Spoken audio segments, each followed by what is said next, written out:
V, so glad you can make it out today. You know, I actually been wanting to talk to you. Really? Um, hmm? Really? Yes, I've actually been wanting to talk to you because ever since you've been on this journey, I don't really know exactly what you do, but it seems like you started a short-term rental management company. I did, yeah.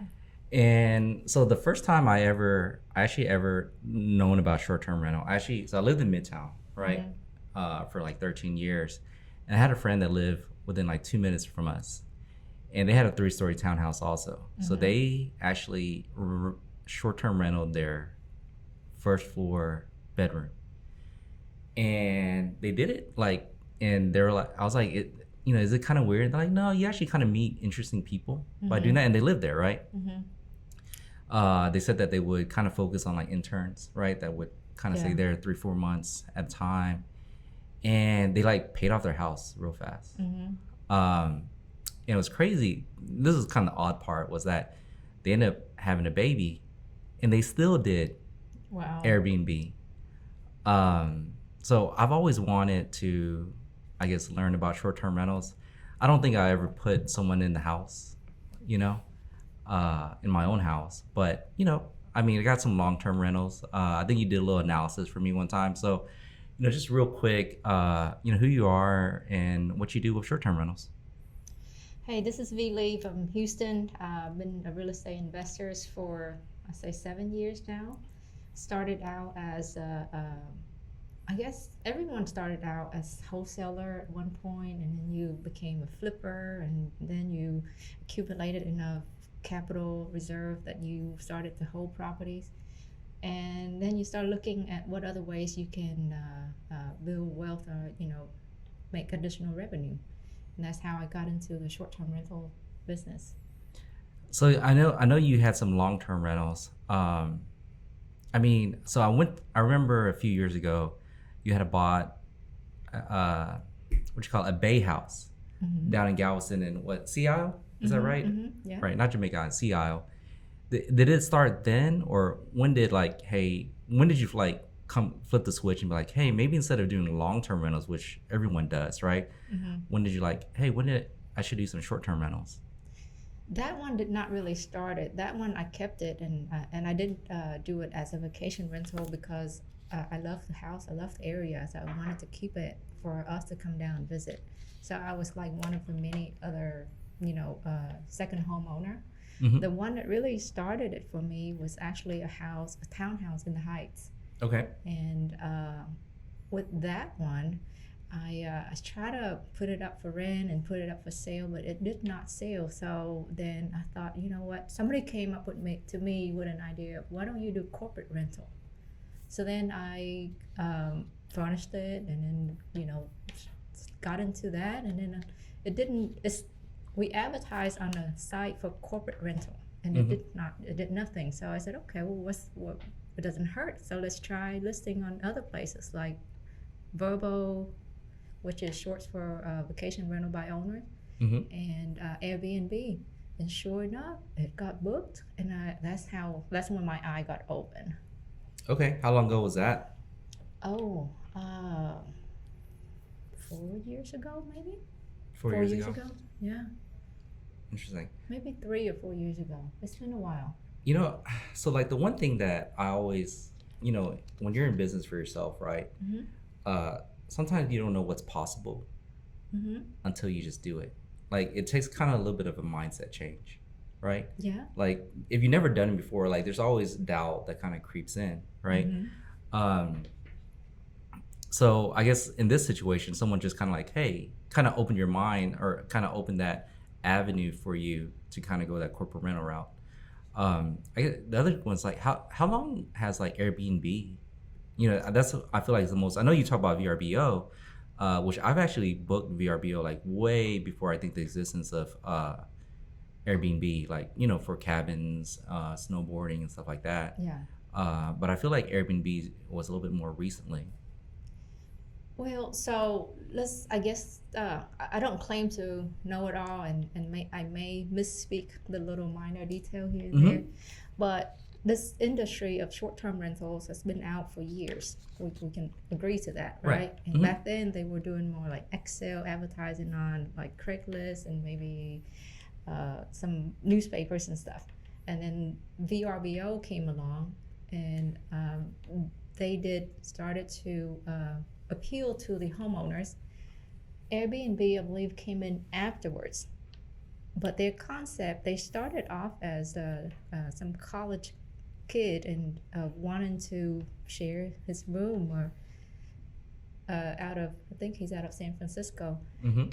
and the concept just took off, and it's started to bring more awareness to this short-term rental industry. Right. And if we talk to a normal consumer down the street, most people would call it Airbnb.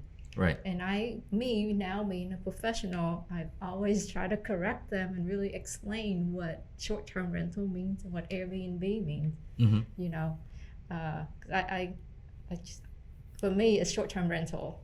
Right. Yeah. Yeah. It almost seems like it's synonymous now, like Band Aid and I guess Band Aid, right? Yeah, Coke, Or Band-Aid, right. Kleenex, you know. Yeah. Um, right before we were talking about this was that I used to travel for work, and I stayed in a hotel uh, quite a bit, right? Like I think at one point I had like 3-4 million Hilton points. Yeah.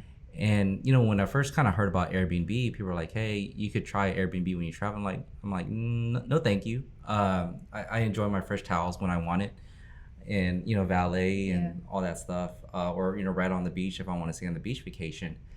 And people were encouraging like, "Hey, we could book an Airbnb." And I'm like, "No, that's okay. I'd rather just stay at a hotel."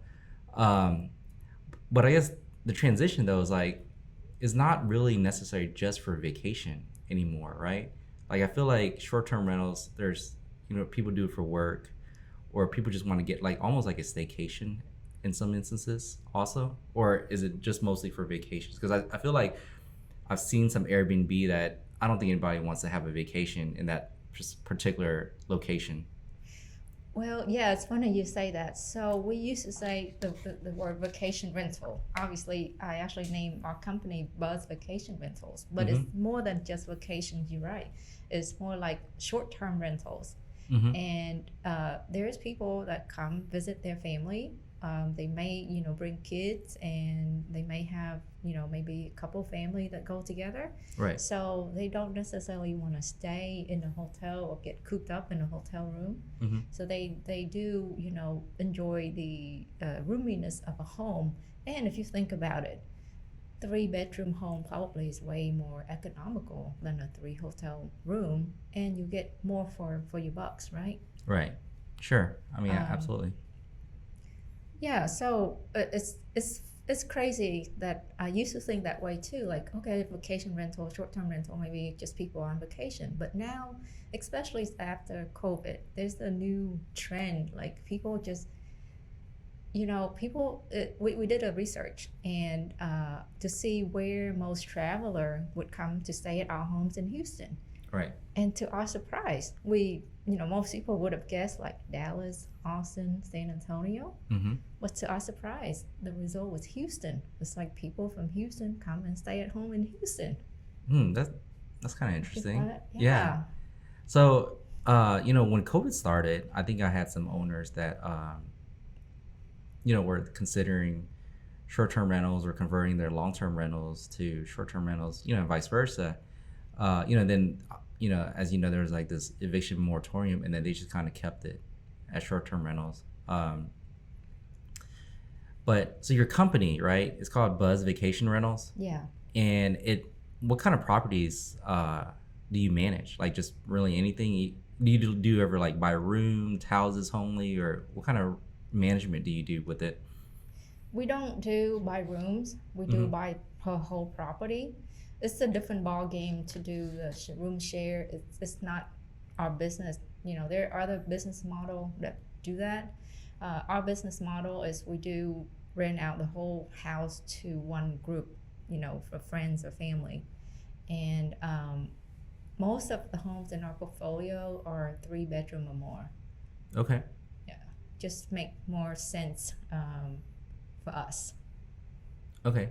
So if someone wanted, like, they had just had a one bedroom condo or something, is that something you would take on, or just kind of something you defer to someone else?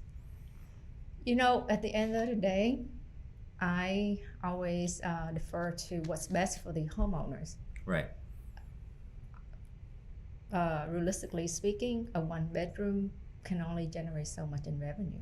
Mm-hmm. And by the time they pay us and pay utilities and other expenses, there's not too much left. Right. So, then I just leave the choice up to them. And if it makes sense for them to utilize us, great. If it doesn't, we want them to do what's best for the home for their returns. Right. So you're saying that you only do whole houses. So are there, I guess, other management companies out there that, for example, like my friend had, right, where they had a 3-story townhome and they rented the bottom room.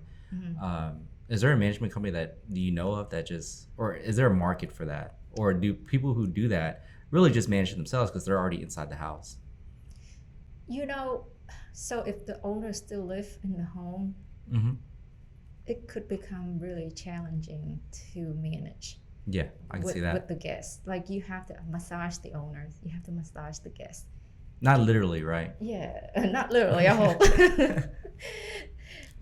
But I could see just potential nightmares. Now, there are business model that will rent room by room.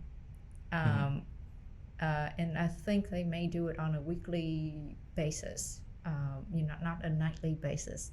So there are those company. I can't think of one right now, but I've talked to them. They seem to have good concept. Right. Yeah. So one of the things that I guess a huge difference. So as you know, we do long-term rentals here at Property Care, and rent prices are very static.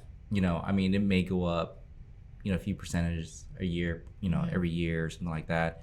But it's not ever anything significant. And I know, I remember in the news when, Super Bowl was coming to Houston, prices were going crazy. Yeah. I mean, and so I guess in the industry, so I used to go to conventions and stuff that talk about it'll just kind of give you a little tidbit about, managing short-term rentals. And I guess the term they always use is dynamic pricing, that, in long-term rentals, there's no dynamic pricing, but short-term rentals, there's dynamic pricing. It kind of changes constantly. You have to really look at it. But how do you, like, for example, if you're managing Houston, like, how do you know that's something that's going to drive traffic to Houston? Like, Super Bowl is pretty obvious, right? But are there like certain events that, or maybe rodeo or something that drives traffic? And then how do you know how to price it in that situation? Well, there are pricing tools available for management or people who are inexperienced at pricing. For us, for me anyway, we've done it long enough that we gather enough data that we could probably price something out. And here, I guess, here's the tip, maybe. We price things higher far out, so that way if it get booked and something else come up, right, it was priced enough that we didn't cut ourselves short, and people are willing to pay for it, so why not? Right. No, that makes sense. It's kind of like airlines, right? When you go pretty far out, you can just try to book it high, and then as you get closer and closer a day, depending how much inventory you have left, you lower the price, and then once the inventory gets a certain level, then you re-raise the price as you get closer to the flight. It's all about supply and demand, right? Yeah. So when you're far out, you just price it high enough. Obviously, you got to know what's going on in your area. Like, you say, for example, there's the rodeo, the Super Bowl. And surprisingly, we got a reservation a few years ago from a group of ladies who were here for sewing convention. I mean, I didn't know of a sewing convention until we got into this business. Right. Yeah. Apparently, there's all kinds of conventions on a regular basis over in Georgetown, or I guess over in Reliant. But is there industry news, like, that's proprietary to you, like, where they'll tell you, like, hey, be careful because this event is coming to Houston, so you might want to look at your pricing? And, like, is there insider news, I guess I'm asking you, that kind of tells you, like, hey, you may need to adjust your pricing to kind of get a little bit more from it. Unfortunately, not one that I'm aware of. Mm-hmm. It's really a hands-on type of thing that we have to do. We just have to keep looking out and see, hey, what event is coming up. Because it's actually, we do it for several reasons. One is for pricing, and two is actually to elevate our guest experience. Right. When there's events, we want to cater to them, and we want to help them to have a good time. Right. No, that makes sense. Like I said, we book vacation rentals, like, in Destin, Florida, and stuff like that. But I mean, those days are, if you're in the middle of spring break, I mean, those prices go up, but those dates are pretty set. And I'm not really aware of like any events that may, increase, spike it. But in Houston, I would imagine that most of it's driven by specifically events and not calendar like summer or anything like that. Right. Yeah. Houston is more of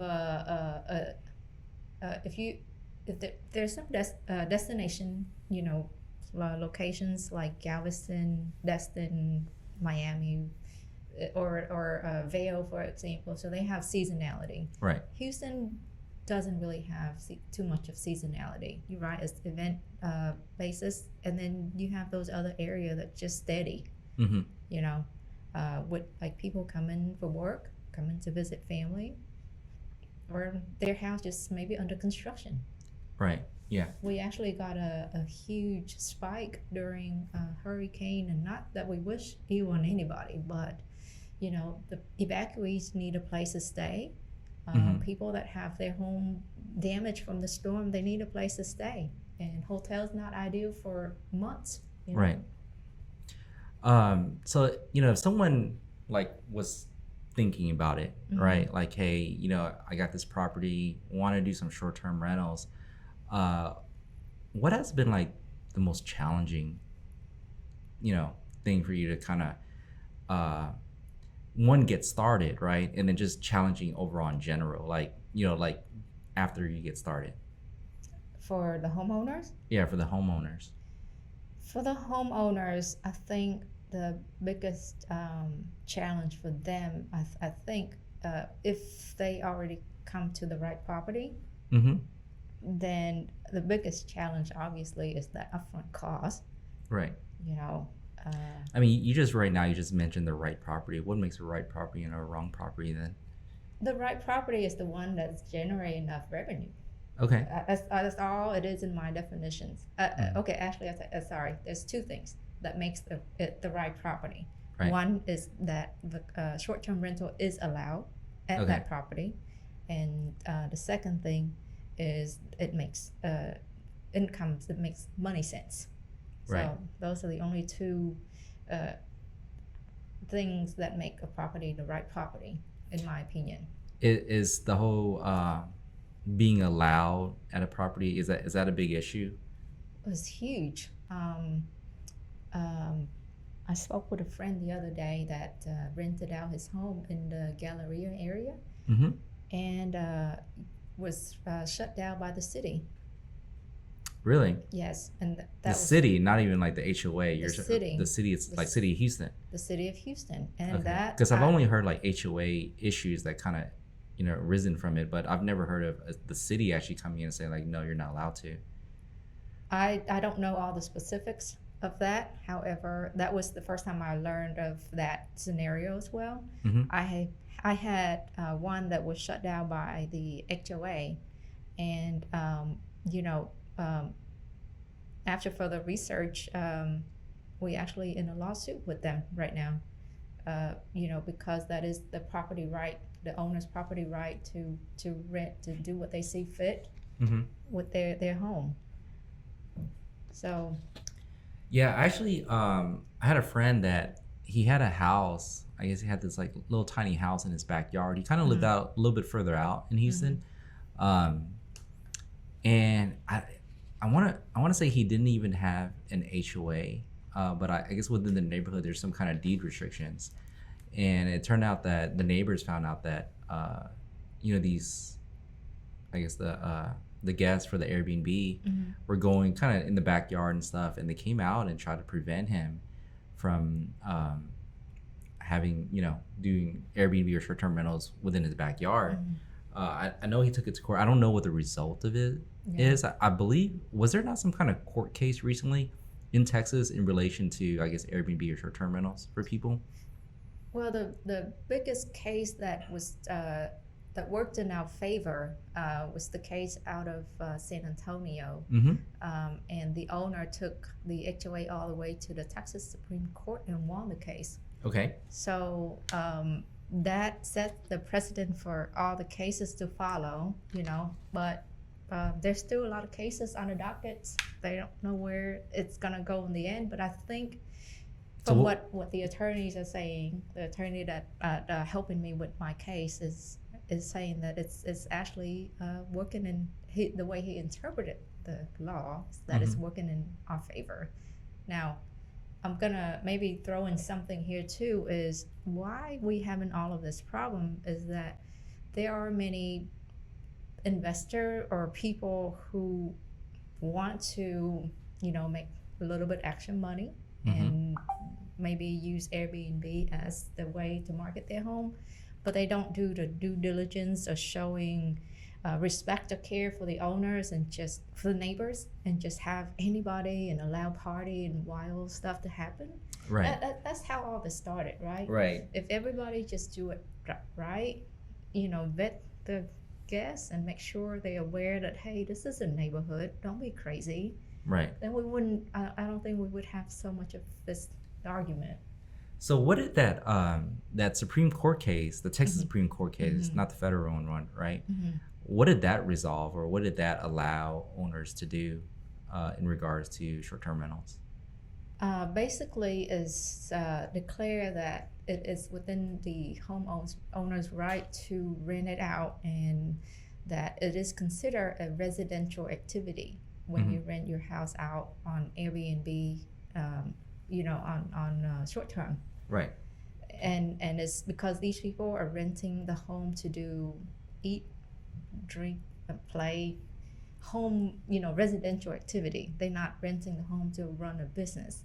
So therefore, it's not classified as business use.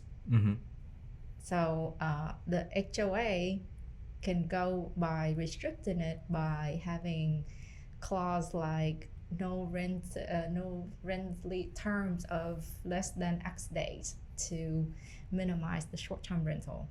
But the phrase of business use is no longer, it's too vague to be determined as, like Airbnb is not a business use, or short-term rental is not a business use. Right. Yeah. It's funny because I actually have a client right now that, was really thinking about it, and reading some of the HOA bylaws that it says that there's no business use or commercial, only residential use, right? To me, the opposite of residential use is commercial use, which means that, you can't sell stuff from your business. I've known some people that had issues with that, where they're trying to sell some stuff out of their house, legal stuff, not illegal stuff, but I'm just kidding. So the HOA always have problems because there's too much traffic kind of coming through the neighborhood. But I've always, to me, my opinion is that, Airbnb, it is ultimately residential use. People are literally going there to spend the night, sleep, and stuff like that, and rest. Right. So I guess there's a lot of cases, as you were saying, that's just kind of eventually everything's going to get hashed out. I hope so. Again, I really think it's just really caused by, a few annoyance guests that did not respect the neighbors, and then it escalated to something bigger. Right. But if everyone just put in an effort to do it right in the first place, then maybe some of this will go away. The problem with I think, if you've been in real estate long enough, doing anything related to real estate, you've come across an HOA problem, whether it's related to Airbnb or some kind of penalty that, they deem as incorrect. Like, for example, one of my houses down in Clear Lake, they're asking me to replace my roof. Yeah. And it's never leaked, like, ever. So, and it seems like some of the top part has kind of weathered a little bit, where you kind of see the metallic material underneath it. Yeah. And they sent me like 3 letters to like replace the roof, and I'm just like, to replace the roof, for a house is, we're gonna like at least 6,000, 7,000 for Somewhere. about a 1,800 square foot house, right? Yeah. So I think I really don't know where we're at with it. I think I gave them a response, but they haven't responded to my response yet. But I mean, I have no intentions of replacing my roof, and it's almost very I don't know what the term is, but they're very predatory, I guess you could say. Asked me to replace my roof that one I've never had a problem with, like, at all. Now, if it was leaking, obviously I think there's probably an opportunity for me to replace it, so I don't have to deal with the other like sheetrock repairs and stuff related to. But it's never leaked at all. So Well, Jerry, I think if we get started on the HOA, that's like 2 more days of conversations. right, You know? yeah, I do feel like they target investors for some reason. Because every time we buy a new house, like, the homeowners live there for years, right? hmm But the minute we close on it, we get a letter from the HOA. Like, yeah. So last story about the HOA. I just had a client close. So the title lady was closing, signing all the documents, and she's on the board of the HOA. And we're telling our clients like, hey, anything on the outside, you better get it approved. And she was telling this story that, so there's this couple, they sent in their paint swatch into the HOA. HOA approved it. And then when it finally got painted and then it was in daylight, it did not look similar to the paint swatch at all. So we're like, so did you guys make him repaint? And she's like, yes. And I was like, wow, I do not ever want to live. Like, what neighborhood is that? Because I don't want to live in that neighborhood. And they had to pay it obviously out of pocket, right? wow. HOA. So even though they had approved paint, they proved that, hey, this is the paint can that we got with the label, and it matches the paint that you guys approved. They were still forced to repaint their house again. So yeah, that's a HOA story. So I guess warning is that if you plan on doing short-term rentals in your neighborhood, you better find out that whether it's approved. You ever, sometimes. So here's another thought, right? Sometimes it's better just to do and then ask for forgiveness than ask for permission and not have it approved. Dude. Well, okay. Well, maybe so. But here's the thing. So, every time you're thinking of getting a home ready for short term, you're talking about 20, 30,000 additional upfront money out of pocket. That sounds like a lot. Is that Yeah. on average 20 to 30,000 Well, extra? in today's market, yes, it wasn't like that in pre-COVID. You're talking about for the furnishing Furnishing of a and house. getting it ready, and Like, what size house are we talking about here? Like a 3-bedroom? 3 bedroom. Yeah, we're talking about 3 bedroom. So, with that said, you do want to dot your I and cross your T before you go that way. And yeah, it's not like you go and wave your flag and say, hey, I'm gonna rent this house out short term, but you do want to check before you do that, just to CYA. So what do you think? So you're 20,000. I want to say is probably a significant number for most people, right? It is. What is the split between like someone that like, oh, I have a house, I was living in it, I'm moving, I just want to Airbnb it out, versus like, hey, I'm buying, because in long-term rentals, right, we have investors that literally buy houses for the purpose of renting it out. So how many of those where you get an investor where like, hey, I'm gonna buy a house, I'm gonna spend an extra $20,000, and then I'm gonna short-term rental it out? We do it all the time with our homes, Jerry. Like my own home, and with other customer, because the number just makes sense that way. Because nobody unless you're in some area. In Houston, most of the time the homes are vacant, and then you get them furnished if you choose the short-term route. So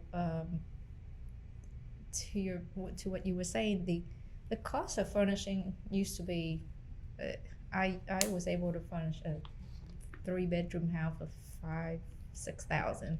That's long gone. That don't happen anymore. So.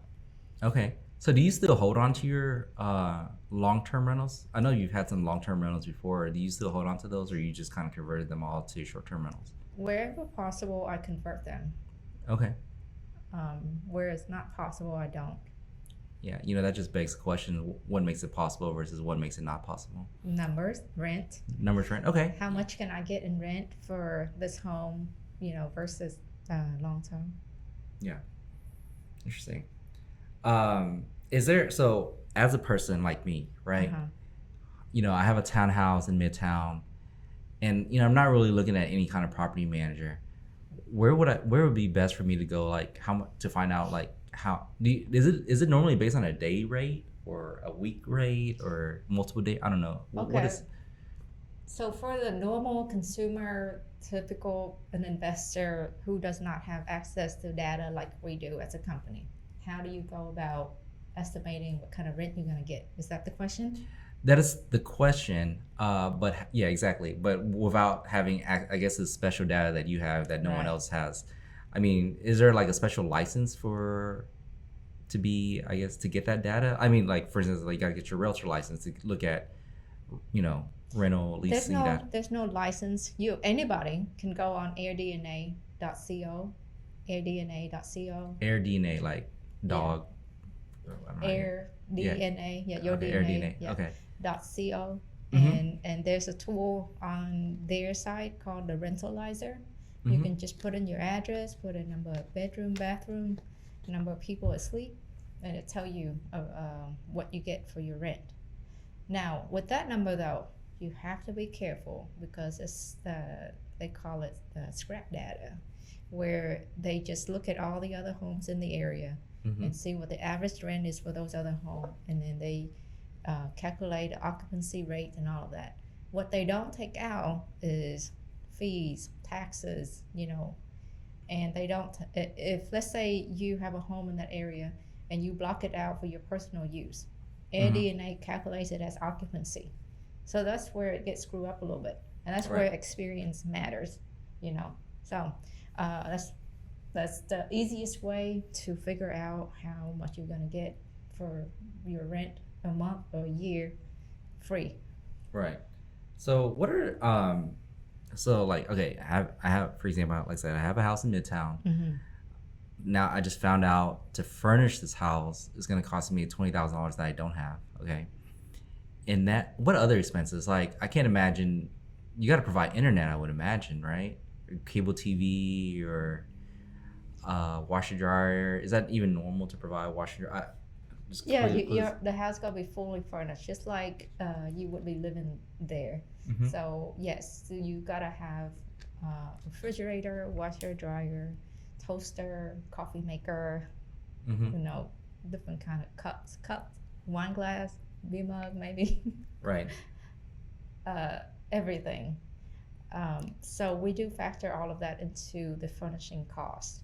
Okay. And generally, we estimate about 3 to 5 thousand per area, Mm-hmm. like per major area. So like bedroom is an area, family room is an area, kitchen is an area. Right.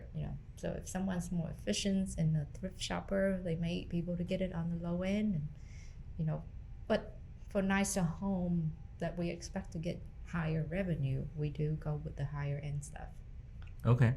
What about like cable TV, internet? Is that normally just kind of included in part of the package? You do have to supply utility and internet. Mm-hmm.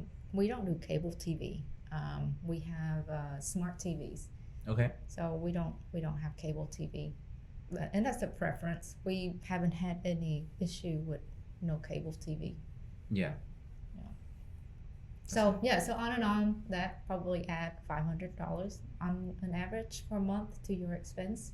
500. Yeah, with internet, utility, yard. Oh yeah. You got Didn't even think yard. about the yard. Right. The pest control that you do with long term anyway, right? Your routine pest control. Yeah. So that's equal there. So yeah, so yard, and if you have a pool or a hot tub, you got those monthly expenses. Yeah. And those are the only, expenses that we have over more than what you would have in the long term rental. You know, as we're talking, like I just thought of this business idea. Okay. Right. Just imagine, like restaurants, right? Uh huh. They most restaurants do linen service. Right. So they don't, they don't wash and dry or fold their own linens anymore, like tablecloths and stuff. Like, is there a service out there like when you turn over property, like here's my sheets and blankets, and then they just It's give you a funny new that you set? say that. So there is, just not here in Houston. Mm-hmm. So maybe you can open a business of that here. Yeah. It's a very profitable business from the other people that I've talked to in other city states. We I couldn't find one here in Houston. Right. Like like you keep everything all white, like towels and pillow covers and stuff, and you don't reuse those, do you? Reuse? What do you mean? Like towel, I mean, like, or you just kind of tuck in the bed, or Oh do you? no, we have to wash everything. Get washed after each guest. There is a turnover clean, and that checklist is extensive. Yeah. Everything needs to be washed. No, that's just too gross. Yeah, I would imagine it's kind of gross, but I'm willing to bet as there's someone out there that does that though, and they're probably Well, okay, so hotel, right? They have the comforter insert, right? right. That is not required to be Right, sure. washed every time. Everything else, the cover and all The that. duvet has to be yeah, washed. yeah, Mhm. those have to be washed. That's interesting. So it's like a occupational hazard. Everywhere I go, every hotel I stay at, or everywhere, I flip up the bed and I look at, I look for pillow covers and mattress protector. Yeah. So like for houses for long-term rentals, right? We use a maid service for before every tenant moves in. But obviously it's not as frequent, right? So has there been like a whole new like service industry in regards to like guest cleaning houses specifically for short-term rentals, or you just kind of still use the standard maid service that's out there? It's obviously a different um, type of cleaning, Mm-hmm. because the maid service that you use for a vacant home, it's a vacant home. Mm-hmm. The service that you use in these short-term homes, you got washing dishes, doing laundry, making the bed. So yes, there are company that do these services, and some company actually to your point, some company actually include like a linen service with that, Mm-hmm. like where they supply the linens. And then there's company that just do the maid service only. Right. Interesting. So there's almost kind of like an industry that's been born out of servicing, short-term rentals. I would imagine something close to it. Yes, there's a big industry, or a lot of services, technologies that are created from this industry. Tech is actually huge. Like, there's so many tech company coming out of this industry. Yeah. I think same thing for long-term rentals. One of the things I go almost every year is I guess to the property management conference, the national one, and there's always all kinds of tech that tries to make lives, people's management companies' life a little bit easier to manage. How many? So like when I first started my own management company, there was only like a few players in the market for like management software. That was kind of like an all-inclusive bucket. Yeah. Like, is there a lot to I'm assuming that you're not using Excel, that you actually use a management software. We do. Yeah. So was there like a lot of players that it was like a hard choice, or? Oh, it is probably the hardest decision in this business, because it's not like, in long term you got maybe a handful of software company, right? In short term you have at least 10, 15, I want to say 20 now. Right. And they all offer different things. So obviously with short term you got to have a software that offers centralized calendar, and then there's like a channel, what's the word I'm looking for, a channel manager. So that means they gotta be able to integrate with Airbnb, Vrbo, and your website, and wherever else you advertise your home on. Right. And then you got cleaning module, maintenance, work orders. It's so many things. Yeah, that makes sense. So, I guess because I was telling we were just talking about earlier that I've never used Airbnb, Yeah. but I've rented houses from VRBO. Mm-hmm. So there's a software that kind of pushes that updates all of it at the same time, Yeah. or you got to go to individual sites to actually update it. Okay, so like for example, Volvo, they have their own website, their own software called Escapia, right? Yes, so ideally is if you have a good software that it should keep everything centralized. You go to the software, you make one update, and it pushes out to all the sites. Right. Now, unfortunately, again, every channel, I call them channels, like Booking.com, Airbnb, Vovo, they all play differently.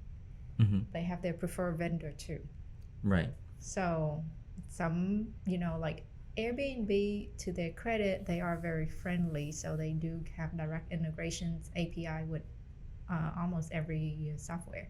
Right. But some other OTA or channels or sites, they don't. So it can make things challenging. For those DIYers, people who do it themselves. Is there software that does that for that, or is that literally just for, I guess, professionals such as yourself? I think anyone, if they're willing to pay the price, they probably can have access. Now, a lot of these software, though, they require you to have an X number of properties. So right. If you got one, it may not make sense for you to pay thousands of dollars to get a software. Mm-hmm. So at that point, if you have one, I mean, I think you should be able to manage it yourself. Right. Don't you think? Yeah, I mean, I would think so. I'm what I'm thinking about, right, is like, I wonder if this industry, right, which is fairly new, would it move towards being licensed? Similar like I think wholesaling, for example, right, is moving towards being like, hey, you have to have a realtor license in order to be able to, buy property, or offer, I guess, equitable interest is what they call it now, right? So I wonder in Airbnb, is it going to get to the point where, for some kind of regulation where, hey, you're gonna have to obtain some kind of license in order to do this? Well, I think some states do require license, Mm-hmm. and I think so. Here's the craziest thing. I call the track, hotline. Say, hey, so I'm running Airbnb or short-term rental. Do I need to be a broker? And guess what the answer was? What? We don't know. It's a gray area. But according to the laws, right, of licensing, right, is as long as you collect rent for somebody, you're supposed to be a broker. Right. Isn't that right? So it's a gray area. However, some other states already require licensing for it. I think at some point, I think, yeah, somebody's gonna step in and want to make it more clear. Yeah. That's interesting. So in the other states that you're aware of, is it just related to the real estate license, or are they carving out their whole licensing industry, related to short-term rentals, or just they're trying to bucket it all with being a realtor? Not that I'm aware of a separate license. Mm-hmm. However, there are cities that require permits to have your home short-term. So. And that's entirely different than having a real estate license. Yeah. Yeah. I always find that permits, even in long-term rentals here in Houston, or I guess Sugarland, right, where they require permits. Yeah. It's literally almost like just so they can collect a little bit extra money. Absolutely. It's all about the revenue, right? Yeah. So, I mean, I have friends in Houston that are very successful at, co-hosting or helping other people with Airbnb, managing their Airbnb that are not licensed. Yeah. I'm not gonna snitch on anybody here, but.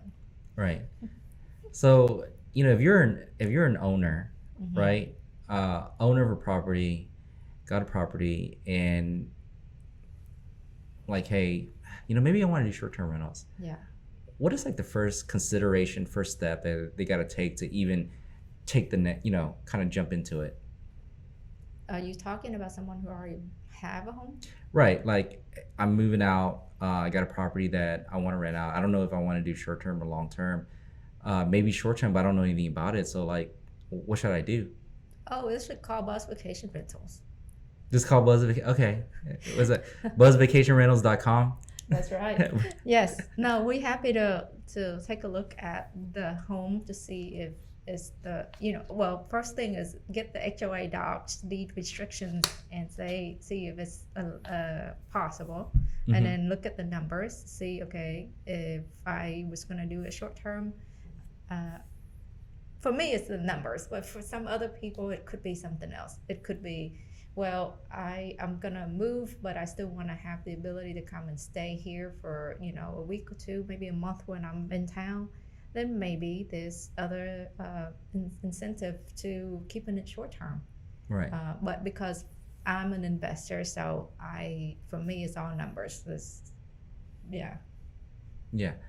In relation to HOAs, like, once you win, and this is kind of just thinking about something else, but like, is there any, like, other than having the ability to rent out your house via short term, right?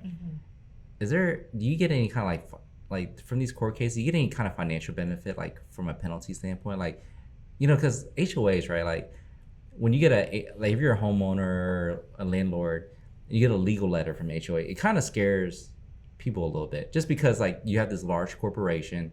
It's not the HOA, but it's the management company for the HOA that's sending you this letter. So it's from a larger corporation sending you this legal letter that's making some kind of demands, and most people just kind of comply. And if you don't, then you, in some ways, get harassed by the management company, and then you may get taken to court. Yeah. But if you were to fight back, other than having the ability to do what you want, is there usually any kind of financial benefit? I only ask because one of the things that's coming out quite a bit right now is like litigation finance, where private investors are investing in certain court cases where people are litigating against larger corporations to kind of put some money behind the small guy in order to fight the bigger company. I haven't heard of any in that sense, Jerry.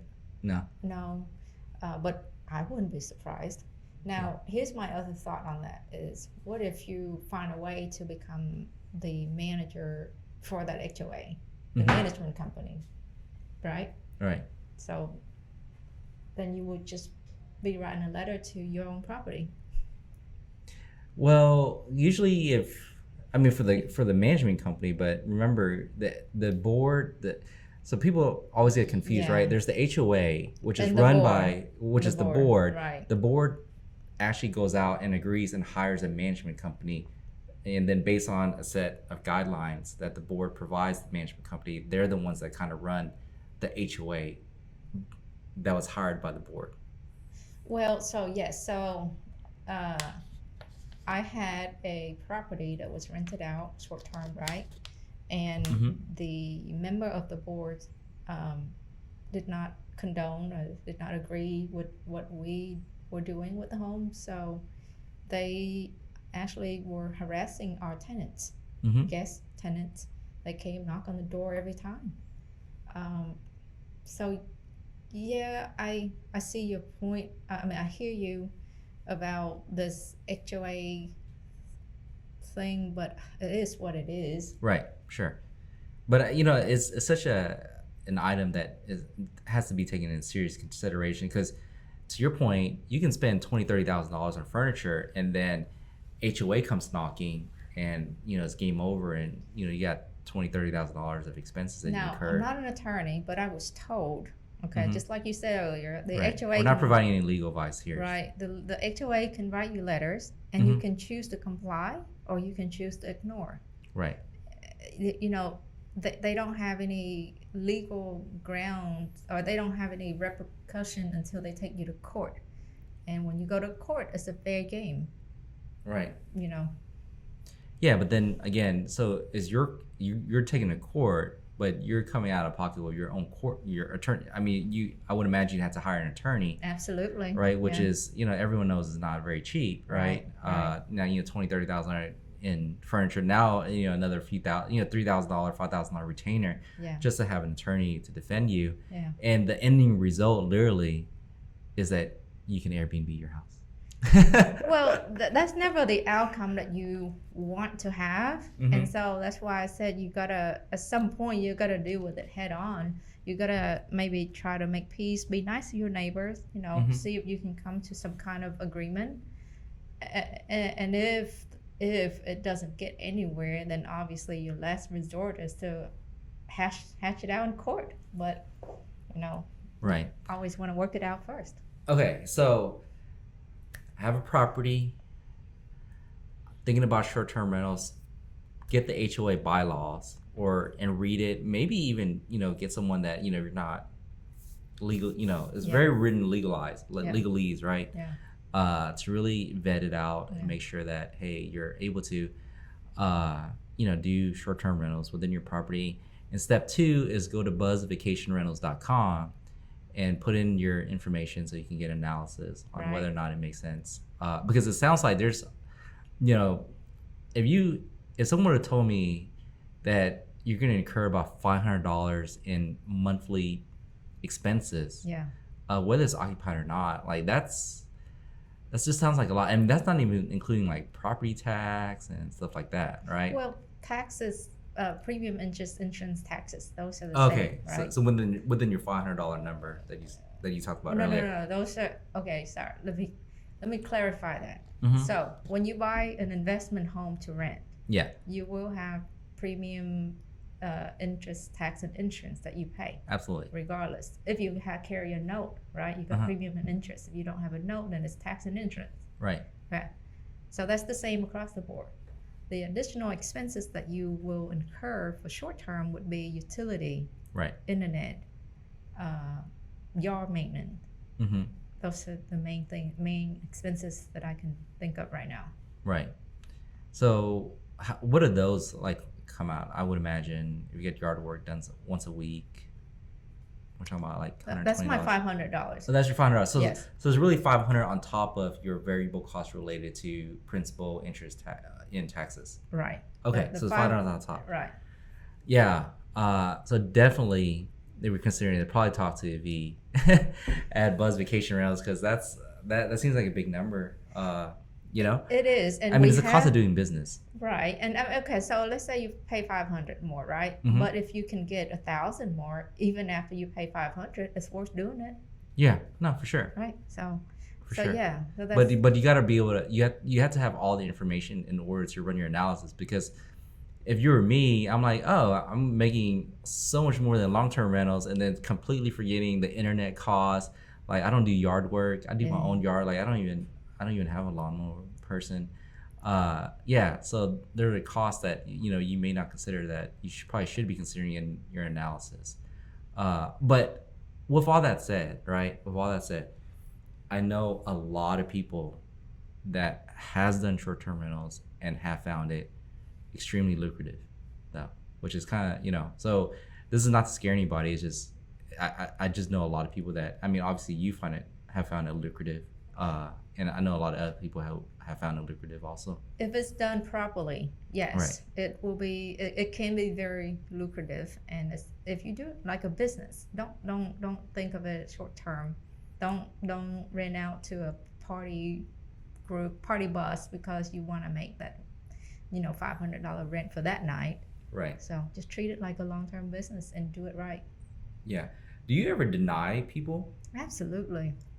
Okay. So Absolutely. you kind of run through the whole screening process as if you do like long-term rentals, right? I would imagine. Oh, we have a very vigorous process of screening people. It's way more vigorous than the long-term. I don't know about that. So.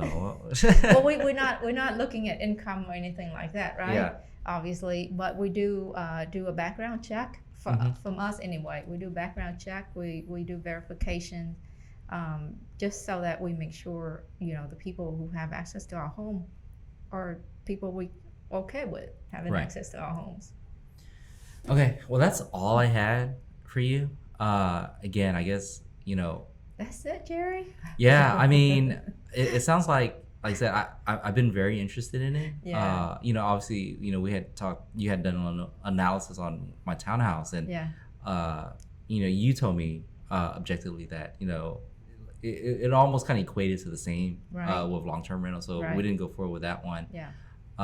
And I have a condo over here in Spring Branch that I was sometimes considering, um, but just haven't really. Again, been doing something for so long, and now you want to do something different. You got to kind of change your mindset just a little bit in order to kind of get you over that hump, in order to be able to do it. Well, I like for someone to prove me wrong, but I have not found a two-bedroom, two-bath to be making financial sense Mm-hmm. for the homeowners, to go short term. Right. But I would love for someone to prove me wrong, you know. So for us, the bread and butter is three-bedroom and up. All right. Yeah. Okay. Like I said, I sent a few people to you. Thank you. That Yeah. like I actually run the analysis with certain potential clients that we get to that Yeah. if they're on the fence, and I just kind of send them your way. But again, thanks again. V with BuzzVacationRentals.com. Hey, thank you for having me here. All right. Thank you for coming.